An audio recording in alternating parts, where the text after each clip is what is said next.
The Peter Schiff Show. Today's podcast was recorded yesterday. If you want to listen to my podcasts commercial-free the day I record them, go to peterschiff.locals.com and sign up. It only costs $5 a month.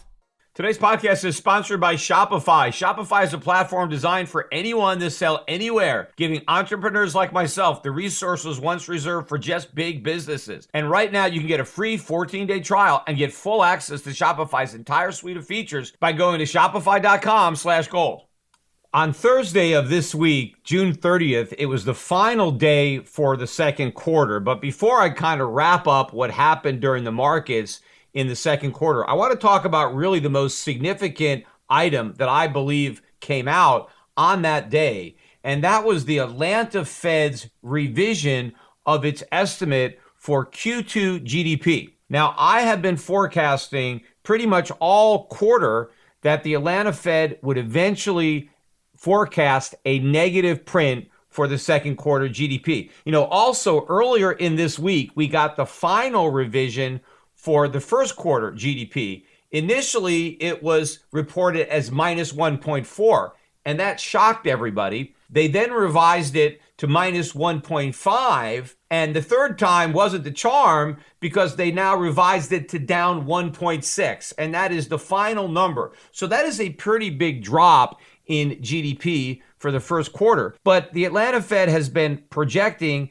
a positive number for Q2. In fact, earlier, go back to May of this year, they were looking for GDP growth above 2%. Now, even back then, I was still predicting that we would have a negative quarter. In fact, all of the first quarter, while the Atlanta Fed still had positive forecasts, and in fact, they had a positive forecast up till the last day. So they were completely blindsided by the negative GDP number because they didn't predict it in Q1 the way they're predicting it in Q2. But I kept saying, I don't know what the Atlanta Fed is looking at or how this model is operating, but I maintained that I believed that we would get a negative number for Q1, certainly after the revisions were in, but we ended up getting a negative number right off the bat, which was increasingly revised even more negative as they had more chance to tweak the numbers. And I've been just as consistent in my belief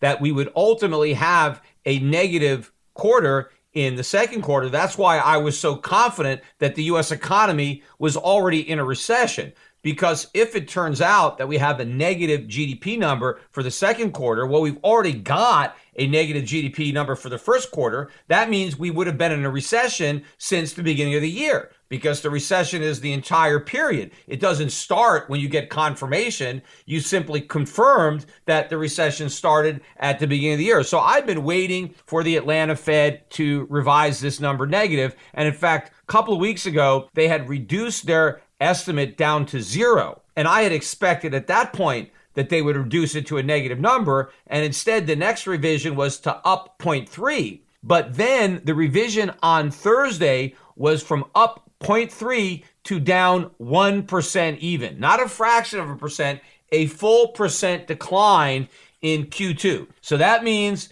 down 1.6% in the first quarter and down 1% in the second quarter, although it's certainly possible that by the time we get the second quarter GDP number, it's down by more than 1%. And by the time they finish revising it a couple of times, it can be even greater than that. But that confirms what I've been saying and what Washington, the Federal Reserve, look at Janet Yellen, look at President Biden, look at Fed Chair Powell. They have been unanimous in their description of the U.S. economy as being in a boom, being the strongest economy in the world. In fact, Powell was saying that the U.S. economy is so strong that he's not worried about raising interest rates because the economy is so strong, it's just going to shrug it off. Well, what this proves, or it will prove, because obviously this is still a forecast, so we don't have the actual number for Q2 GDP. We just have an Atlanta Fed forecast. But if you assume that the Atlanta Fed is correct with this forecast and we get any negative print,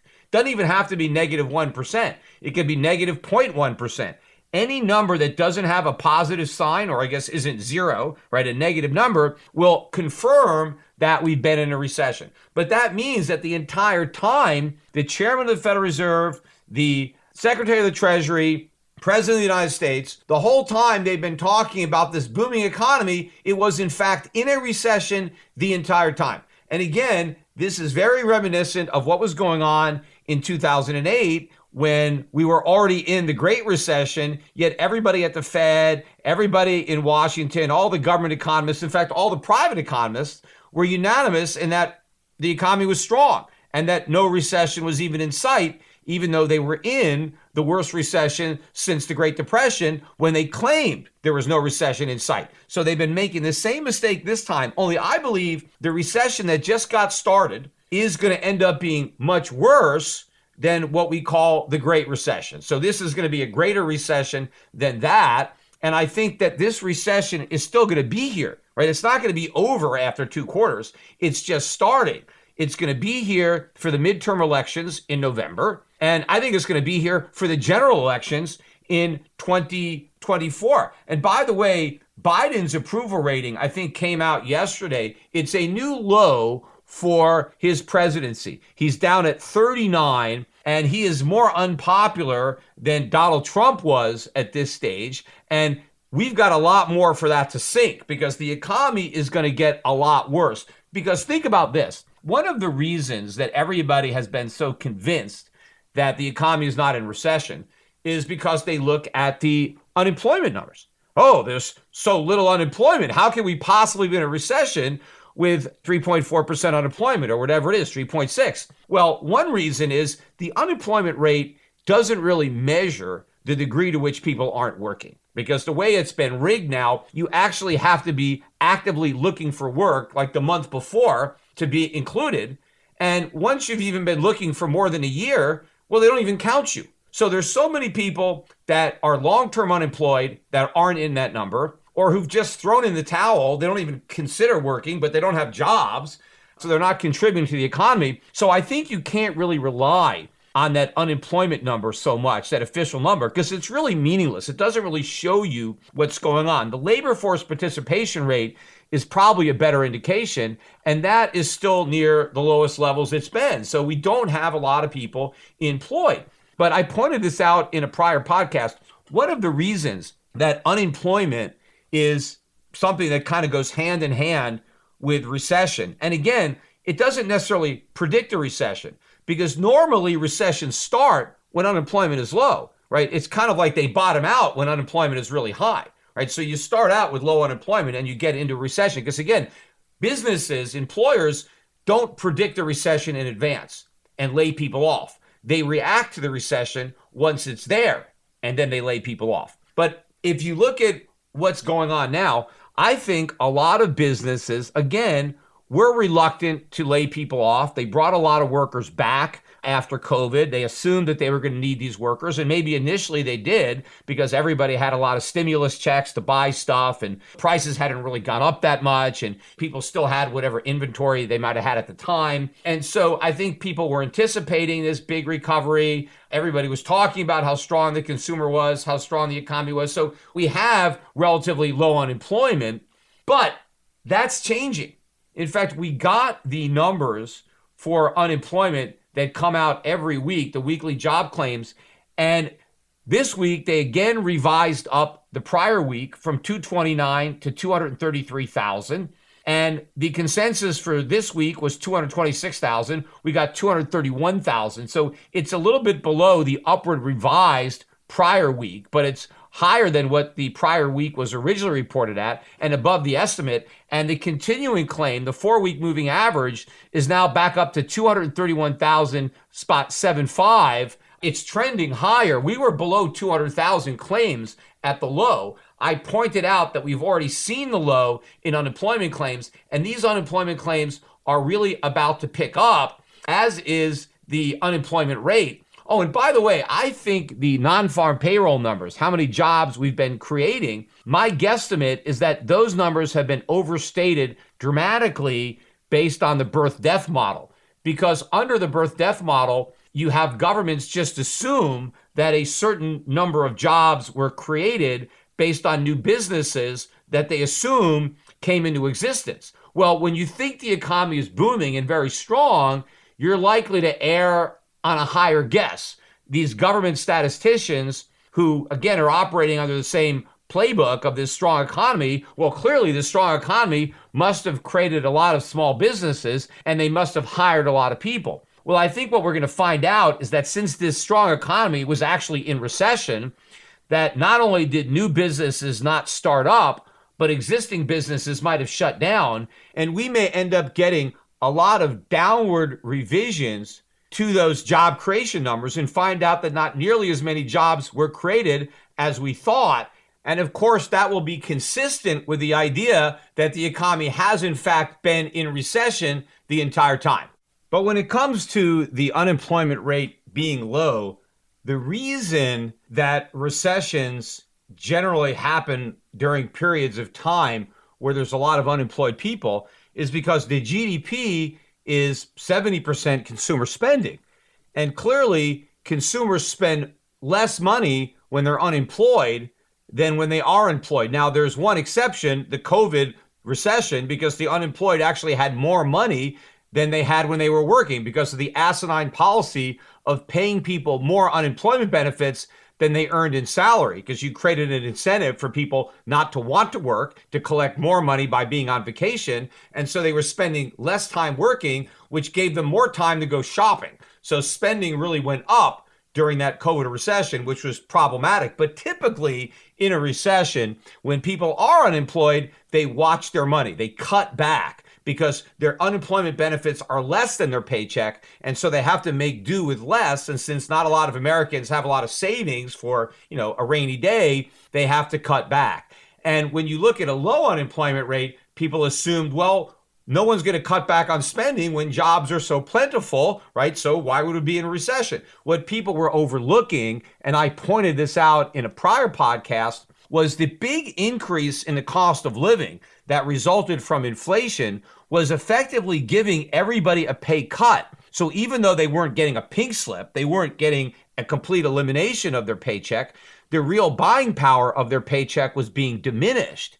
And so, yes, everybody still had jobs, but everybody had a pay cut. So everybody had to cut back on their discretionary spending because they were spending more of their pay on rent, on food, energy, insurance, stuff like that. They had less money left over. So effectively, it was like having a big increase in the unemployment rate because as people lose their jobs, well, they spend less. But if everybody gets a pay cut, they also spend less. So I pointed out that in this dynamic with high inflation, you can certainly have a recession with low unemployment. And that is, in fact, where we are if the data confirms the current projection from the Atlanta Fed. But a point that everybody has to start pondering is if we're already in recession with low unemployment, think about how much worse the recession that we're already in is going to be once the unemployment rate goes up, because it's going to go up. Because a lot of these businesses that were optimistic about the future are now becoming a lot more pessimistic, and they're realizing they overhired. They have a lot of workers. They don't need, in fact, even Facebook was making comments on Friday about a lot of layoffs that they see coming. Zuckerberg was talking about a massive recession. He's very negative on the economy, and he thinks there's a lot of layoffs coming. So if Facebook is laying off people, you know that layoffs are going to be widespread. So as we get a big increase in unemployment, the recession that we're already in is going to get much worse, because now you're going to have people who lose their jobs who are going to really have to cut back on spending. But even the people that still have their jobs, well, they have to cut back too, because they're going to continue to get their pay eroded by inflation, because inflation is not going to go away just because we enter recession. Inflation is going to stay here. And if the Fed continues to raise rates, people are still going to be confronted with higher interest payments as well as higher consumer prices. And many of those people are going to be unemployed. So they're going to have less income as their cost of living is going up,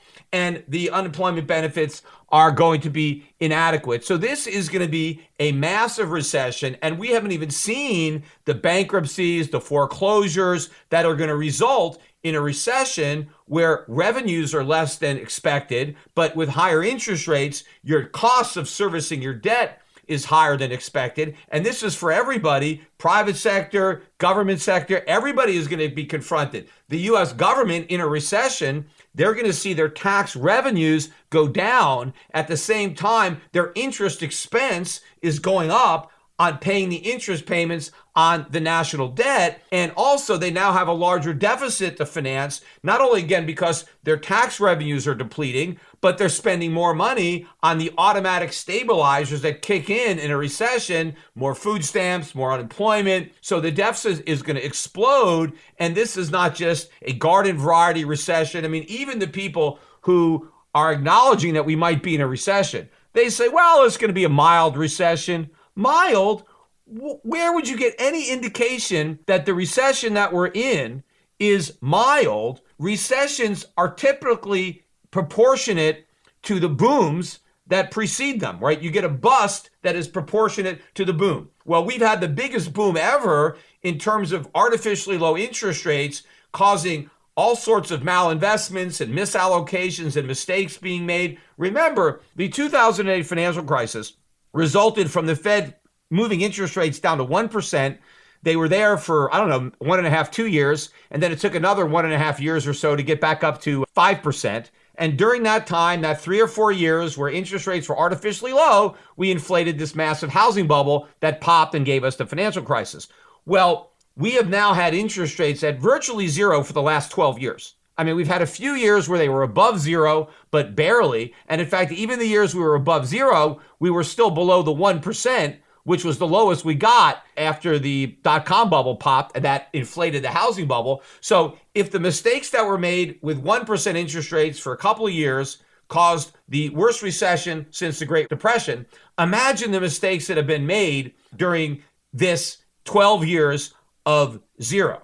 Right? I think I mentioned this in the last podcast about when the tide goes out, according to Warren Buffett, you see who's been swimming naked. Well, in this situation, everybody's been skinny dipping. Nobody's got a swimsuit. After 12 years, everybody went skinny dipping in this massive sea of liquidity. And so this is going to be a financial crisis. This is going to be a depression, not just a great recession, unless the Federal Reserve changes course. Now, of course, if they change course, if they pivot, if they go from inflation fighting to recession fighting, it's ultimately going to get much worse. This is just a situation where you're trading a short-term pain for even worse long-term pain. But that is a decision that the Federal Reserve has made every time since they were confronted, other than Paul Volcker. And again, remember, what Powell said he admires about Paul Volcker is not the fact that he jacked up rates and caused a recession. It's only that he did what he thought was right. Well, I think in these circumstances, given a similar choice, only more dire consequences, I think what Powell thinks is right is going to be the opposite of what Volcker did, and he's going to go back to rate cuts and back to quantitative easing. And in fact, I wanted to go over just some of the economic data that came out this week that led to this -1 forecast for the Atlanta Fed for Q2 GDP. We got the Dallas Fed Manufacturing Survey for June. That was -7.3 in May, and it ended up at -17.7 in June. So a big drop. The production index was at 18.8 in May, and it sank all the way down to 2.3. The trade deficit for goods in April also came in wider than expected. They were looking for -102 billion. We got -104.3 billion. We also had an upward revision to the prior month from 105.9 billion to 106.7 billion. Imports actually dropped 0.1 on the month. And remember, these are not adjusted for inflation. So with prices higher, obviously a big drop in imports because Americans are in a recession. They're broke. They can't afford the products, the higher priced products. And so they're buying fewer. Our exports were up, but barely, up just 1.2%. But because our imports are so much bigger than our exports, you didn't really see that in the number. Then consumer confidence. This is another measure of sentiment. It was supposed to come out at 101. Instead, it came out at 98.7. And the prior month, which initially was reported at 106.4, they revised that down to 103.2. Richmond Fed manufacturing for June, the prior month was -9. They were expecting +2. We got -19. That was lower than the lowest estimate. The estimates were from -15 to +5. Then we also got the numbers for personal income and spending. Personal income was supposed to rise by 0.5, and it did rise by 0.5. In fact, here they actually revised up the prior month from 0.4 to 0.5, but it was the spending number that disappointed. People were looking for an increase of 0.5%. Instead, spending only went up by 0.2%. And in fact, they revised the prior month, which was originally reported as up 0.9% to only up 0.6%. So consumers spending less, big part of GDP. That's also driving the downward revisions. Now, the markets were a little bit excited about the supposed good news with the inflation numbers. The core PCE month over month only went up 0.6 when they were looking for 0.7, but that was a big jump over the 0.2 from the prior month. The year over year number rose by 6.3. They were looking for 6.5, so that was a little bit better. The core PCE was only up 0.3 as opposed to up 0.4, but that's still, annualize that out, it's a big number. And the core year over year was up 4.7, which was supposed to be 4.8, and it's down from the 4.9 from the prior month. So some people are like, oh, see, inflation is easing up. Look, you're always going to get some months where inflation comes down. In fact, I do expect there to be some months where you see bigger declines in prices or smaller increases, because one of the things that happens early on in a recession is a lot of companies go out of business and they start liquidating their inventory, right? They have sales, going out of business sales, worst case scenario. And so there's price markdowns as they're trying to clear out shelves that have too much merchandise. And so that might temporarily impact the numbers. But once they liquidate the inventory, prices are really going to shoot up because the cost of replenishing it is really going to go up. I think a lot of these companies are making a mistake if they do a fire sale on their inventory because they want to replace it with new products, because then they're going to be in the same predicament. They're going to have a bunch of new products that consumers can't afford, and those products might be even more expensive than the stuff they can't afford to buy now. I think it would be better for companies to hold on to that inventory and just stop buying and sell what they have, and maybe sell it more slowly, but try to sell it at a better price point rather than sell it at a loss and then buy new stuff at full price and ultimately be forced to sell that at an even bigger loss. But you're going to see some temporary relief, and it's going to lead some people to think, oh, the worst is over, inflation is over, and the next thing you know, it's going to come roaring back and it's going to make new highs.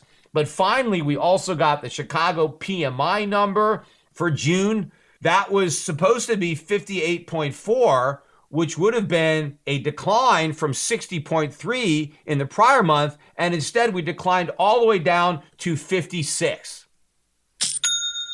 Don't you just love that sound? That's the sound of another sale on Shopify. Shopify unlocks the opportunities of your business to more people every day. In fact, every 28 seconds, an entrepreneur like you makes their first sale on Shopify. Shopify is a platform designed for anyone to sell anywhere, giving you the resources once reserved for just big business. And it's customized to you with a great-looking online store that brings your idea to life and provides you the tools to manage and drive your sales. Making your ideas real opens endless possibilities. In fact, even this podcast started out as a 1 hour a week shortwave radio show.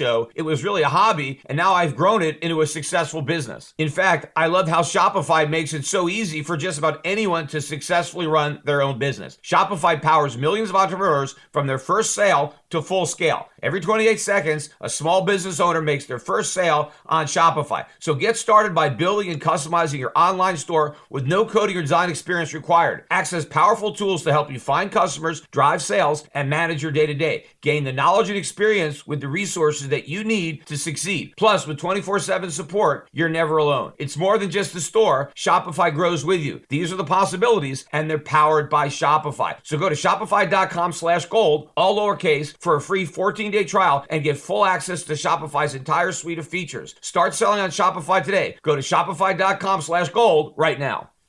Moving from the economic data to the stock market, so I want to talk about the investment returns for the quarter because it really was a bloodbath across all asset classes. The Dow Jones was down 11.25% on the quarter. The S&P 500 down 16.5%. The Russell 2000 down 17.5%. And the NASDAQ composite down 20%. And of course, a lot of the big tech stocks in the NASDAQ composite were down a lot more than 20%. The ARK Innovation ETF, I always like to talk about that one. This is the most speculative part of the spectrum. These profitless or money-losing innovation companies, as Kathy Wood likes to describe them. Yeah, they're innovating in new ways to lose money. But the ARK Innovation ETF was down 40% on the quarter.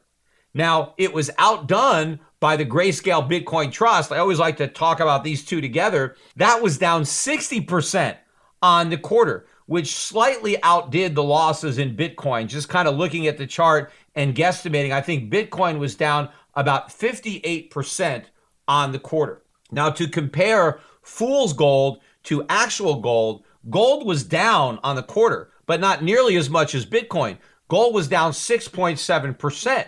Gold was down less than the best performing stock market index, the Dow Jones. So even though it went down a lot less. And so somebody who was holding on to gold, if they wanted to convert that gold into stocks, they have a lot more stocks than people that held stocks the whole way down. Now, of course, a better safe haven with the benefit of hindsight was the US dollar. People have more purchasing power if they were in the US dollar than in gold. That may not be the case in other currencies like the Japanese yen, but the US dollar index ended the last quarter at 98.3, and it finished the second quarter at 104.685. So a big gain for the US dollar. There was also no safe haven in bonds, even though we did have a bit of a rally towards the end of the quarter. If you look at the yield on the 10-year at the end of the first quarter, it was 2.327, and it ended the second quarter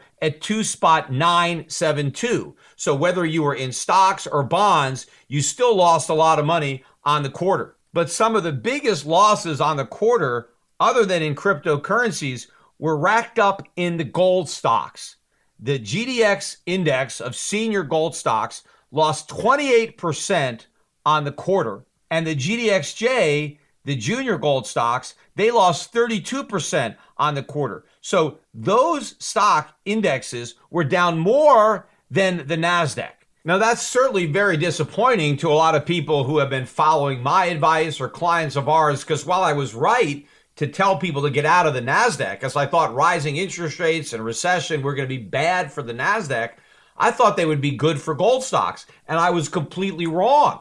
Gold stocks went down even more than the NASDAQ. So why was I wrong? What did I miss? And does that mean that I should change my strategy now because the markets have proven me wrong, at least for the last quarter? Well, go back and think about my thesis. What was I saying? I was saying that I thought the economy was going to be a lot weaker than everybody thought. And therefore, I thought the Fed was ultimately not going to be able to raise interest rates as much as people think. Because remember, the premise of fighting inflation and raising rates was always based on the belief that the U.S. economy was strong enough to withstand higher interest rates. And it was my view that as more and more economic data came out to confirm that the Fed was wrong, that Yellen and Biden were wrong, that I was correct, that the Fed was overestimating the strength of the economy. Just like it underestimated the strength of inflation, I thought the markets would be smart enough to see beyond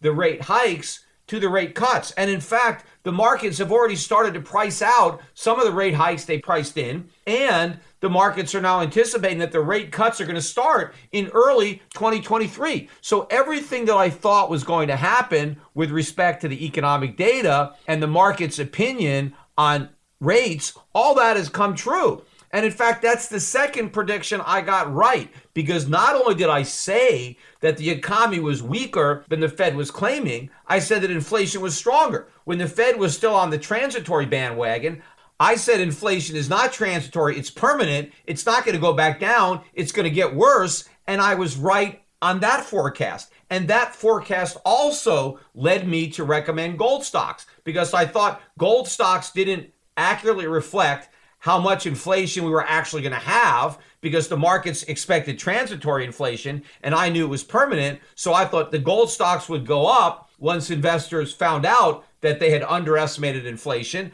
But then they started to worry about the inflation fight rather than the inflation that they didn't expect. And so they started to sell gold stocks. But I remained convinced that once they found out that the economy wasn't as strong as they thought and that the Fed wasn't going to be able to fight as hard as they thought, and that we weren't going to get all these rate hikes and this tight money policy, that then they would move back into gold stocks when they discovered they were wrong about the economy, just like they were wrong about inflation. But again, they dumped gold stocks even after they found out that the economy was in recession and began backing out some of the rate hikes that had already been priced in. So it is very frustrating to have gotten both inflation and the recession right when those were not mainstream calls. I was an outlier. Everybody was looking for the opposite. The consensus was transitory inflation, super strong economy. So I got both of my forecasts right, but I didn't get paid, at least in the gold stocks. Now, the non-gold stocks that I owned did a lot better than the NASDAQ and even the Dow Jones, despite a strong dollar in the second quarter. But the gold stocks, where I expected to actually make the most money, is where I lost the most money. Now, the question is that going to turn around? And I am 100% confident that it will because the markets still don't get it. Because the people who thought inflation was transitory when it wasn't, the people who thought we had a strong economy when we didn't, still don't understand where this is headed. Because right now, they're thinking that somehow recession is bad for gold. Even though gold has not gone down that much, they think, oh, less demand, it's a recession, that's going to be bad for gold, that's going to be bad for gold stocks. But they still think the Fed is going to have higher interest rates. We still have a strong dollar. So even though the investors don't think the Fed is going to be as aggressive as they thought before, they haven't backed out any of their negative sentiment in the gold market. They still expect whatever rate hikes are coming to be bearish for gold. And I still don't think they've factored in a return to quantitative easing. Maybe they're just thinking about the Fed is going to back off on rate hikes, but they're still going to go forward with quantitative tightening. I don't think there's any way that that is possible. I think when the markets actually understand what's coming, you're going to see a huge rally in gold and an even bigger rally in gold and silver stocks. It's just going to happen later than I thought. And when it starts, I think it's going to be vicious. Investors are finally going to be able to put two and two together and figure this out because the political pressure on the Fed is going to be immense once it can no longer hide behind the false narrative of a booming economy. Once it's proven that the economy is in a bust, then the Fed's mission is clear because the Fed's been able to say, we're focusing solely on inflation because they claim we have this great economy. If they have a dual mandate, employment and the economy versus inflation, yes, they can focus on the inflation mandate when they think they're okay on the other one. We got this super hot labor market, nothing to worry about, so we can focus on inflation. But once that super hot economy is ice cold, they were predicting a soft landing. Well, we've already crashed. Now it's a totally different scenario. Now they can't claim that they're going to focus on inflation because they can't also claim that the economy is in great shape and we have low unemployment when unemployment is going up. And when everybody knows if the Fed continues to raise rates, that's going to put even more downward pressure on the economy, more upward pressure on unemployment. In fact, if the Fed just stops raising rates, if they leave rates where they are, they're still too high. Mortgage rates are still too high right here. We're going to have a collapse in the housing market. The cost of government to servicing its debt has already gone up dramatically. So it's not enough for the Federal Reserve to pause in the hikes. If they want to do something about this growing recession that's going to turn into a financial crisis, depression, they're going to have to slash interest rates all the way back down to zero. They're going to have to launch a QE program even bigger than the one that just ended. That is the economic reality. And I don't think it's going to take a full implementation of that strategy for gold to take off, for investors to recognize this. But what it is going to take is a little more patience on the part of investors. Yes, with the full benefit of hindsight, we didn't have to buy any gold stocks. In fact, most gold stocks made 52-week lows on Friday. Now, we did get a little bit of a bounce, and so most gold stocks ended up closing positive on Friday. So I can't say with a high degree of confidence that that was some kind of reversal and that was the bottom and that these stocks won't go any lower. It's possible that was the bottom, but it's probably not. They may keep going lower, assuming this dynamic continues, but at some point it's going to change. And if we haven't bottomed, we will bottom. But wherever we are now, we're certainly closer to the bottom, in my opinion, than we are to the top. And I'm not worried about these paper losses. Sure, I could have had more money if I sold and rebought. That's always the case with the benefit of hindsight. But if you look at so many things I got right that were in my forecast, inflation would be worse than expected. The economy would be weaker than expected. Stagflation, we've got it. I was right. I thought stagflation would be bullish for gold. It should be bullish for gold if investors understood stagflation, maybe because they haven't had it since the 1970s, and none of these portfolio managers were either alive in the 1970s or certainly doing business in the 1970s. They don't know how to react to it. Well, they're going to learn their lesson the hard way. But in the meantime, it does create opportunities for the people who understand what's going on to just buy more gold stocks from the people who don't. Because remember, I think the people who are selling gold stocks, these are the ones that were wrong on inflation. They were wrong on the economy. They still don't get what's going on. They still have confidence in the Fed. They still think that they can fight off inflation. And a lot of these people think now that the recession itself is going to cure the inflation disease. So that's another reason they don't want to buy gold or gold stocks, because not only is the Fed going to be raising rates, which is bad for gold, there's no more inflation. And since gold is an inflation hedge, well, there's no reason to buy gold. Well, inflation is not going to go away with the recession. That's another thing that the consensus is wrong on. We may get a temporary dip in inflation again, going out of business sales and stuff like that. But after that temporary blip down, we're going to shoot up. We're going to make new highs. Inflation is not going back down to 2%. It's going to be much higher than that in perpetuity. And when people accept that new reality that we're not going back down to sub 2%, we're going to be forever above 2%, then they are going to rush to buy gold. And I think we're ultimately going to get paid for this trade. Yes, we were early, but I'd rather be early than late. But the final bullish factor for gold is that it's no longer going to have to share the spotlight with Bitcoin. In fact, Bitcoin was in the center ring and gold was relegated to the sideshow because everybody was making money in gold 2.0, digital gold. Well, I think it's now clear to whatever fools believed that spiel, now they know that it's not. Bitcoin is a highly speculative risk asset. It's not a safe haven. It's not a store of value. It's not a digital gold. It's not a substitute for gold. It's nothing. And so when gold really starts to rise and people are really looking for an inflation hedge, a lot of people who were formerly sidetracked by Bitcoin are going to buy gold. And I think a lot of people that didn't buy gold or Bitcoin, but thought that gold's investment case was being undermined by Bitcoin, and so they definitely didn't want to buy Bitcoin. They might have bought gold, but given the competition with Bitcoin and this whole narrative that Bitcoin was the car and gold was a horse and buggy, people thought, well, why buy gold? Because even if I'm right and there's inflation, well, people don't want gold. They want Bitcoin instead. Well, that competition is going to be removed. I think portfolio managers, institutions, endowments, people managing other people's money are going to feel much more confident allocating whatever amount of money they want as an inflation hedge or a safe haven into gold. After all, they're losing money in stocks. They're losing money in bonds. What are they going to turn to as an alternative? They're not going to turn to Bitcoin because the losses in Bitcoin are even greater than the losses in stocks and bonds. Gold is going to regain its crown. It's going to be the last safe haven left standing. But before the masses figure this out, I want to make sure that I'm fully positioned because I understand where we're going.